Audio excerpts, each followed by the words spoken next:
All right, folks, welcome back to part 3, where we are going to talk about the progressive presidents. Okay, well, we're going to start with one progressive president. We're going to start with Teddy Roosevelt. But here's a breakdown, a decent breakdown of all 3 of them. So you can pause the video and just take a look at the overview of the big picture ideas that each president came to play with, right? So that's just a big picture. So pause the video, jot down the key ideas, and then we'll keep on keeping on.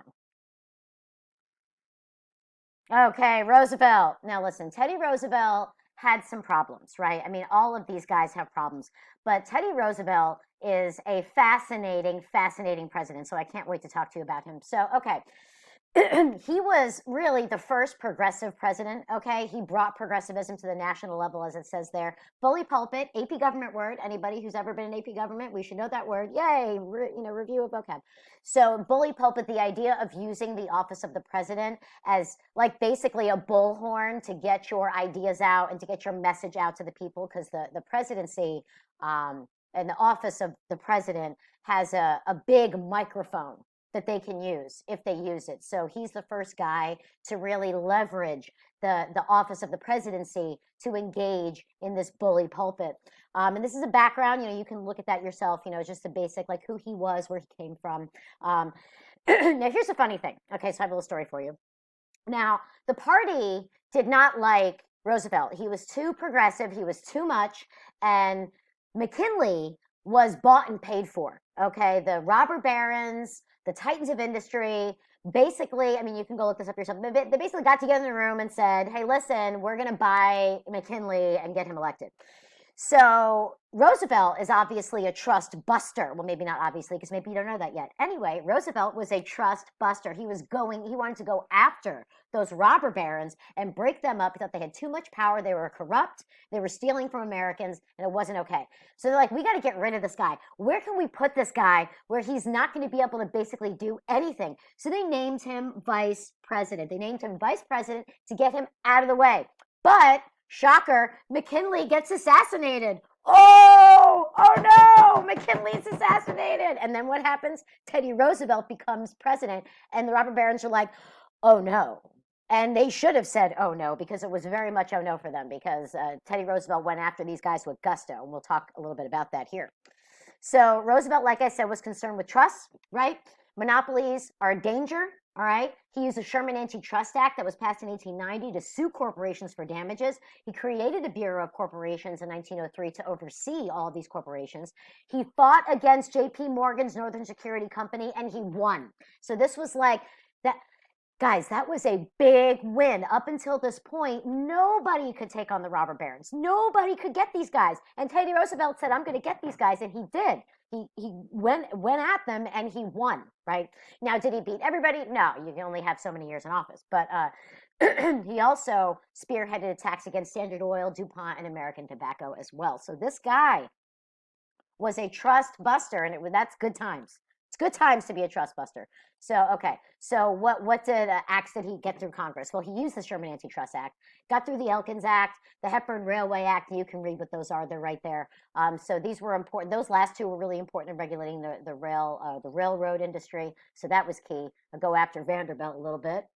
If we remember our titans of industry, Vanderbilt was the railroad guy. Although at some point, J.P. Morgan got involved in the railroad mess too, but that's, a story for another day.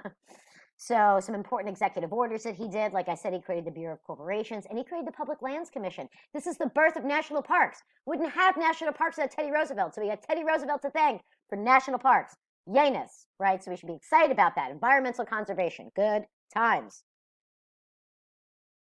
We also get the Trans-Missouri decision. This is important because previously to this, or prior to this, the rule of reason was used in evaluating violations of the Sherman Antitrust Act.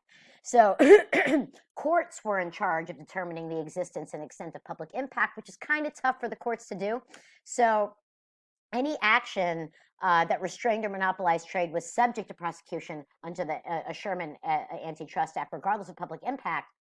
So the problem is, how do the courts distinguish between good and bad trust? So Roosevelt solved this problem by saying, hey, listen, the executive branch is going to decide that. The courts don't need to. So he eliminated that need for the courts, and it made things a lot easier, a lot of other legislation, a lot of other rulings to go through. So that's important. He also did a deal with the United States Steel Corporation, right? U.S. Steel, Carnegie's company. So they, in exchange for preferential treatment, the U.S. government was allowed to review their books, and any wrongdoing found would be corrected. So instead of prosecution and like going after them in the courts and going after them via the law, they said, you know what, we'll help you out and we'll let you, fix the problems instead of prosecuting you for them. So that sort of greased the skids there a little bit with U.S. Steel. Roosevelt was a Republican progressive. Now, the other Republican progressive we're going to eventually talk about in the next video lesson is William Howard Taft, okay? So Taft and Roosevelt did not agree on everything. They disagreed with the give and take of politics. He distrusted power. He appreciated the power of the courts, and he wanted to limit the executive branch, where Roosevelt was really trying to expand it so that he could go after these trusts and go after, attack these problems. He was chosen by Roosevelt. Roosevelt gave him the nod, and then some things happened during Taft presidency that really ticked off Roosevelt. We'll get to that in just a second. Okay, so he was able to defeat William Jennings Bryan very, very easily. Instituted the Protective Tariff in 1909, and then you start getting some of these things. Like you don't need to know what the Pinchot-Ballinger affair was. You just need to know that it split the Republican Party between Roosevelt and Taft to basically put them on two opposite sides of the issue. It did involve national parks. So over corporate acquisitions was another problem that Taft and Roosevelt disagreed on. So the steel company's acquisition of Tennessee Coal and Iron, that caused a split. Roosevelt didn't believe that it should have happened, and then Taft was like, yeah, it can happen. So Roosevelt was so upset that he comes back on the campaign trail and forms his own party. He launches this new nationalism movement, which included all of these things, and he basically creates a third party to go and take on William Howard Taft. Okay.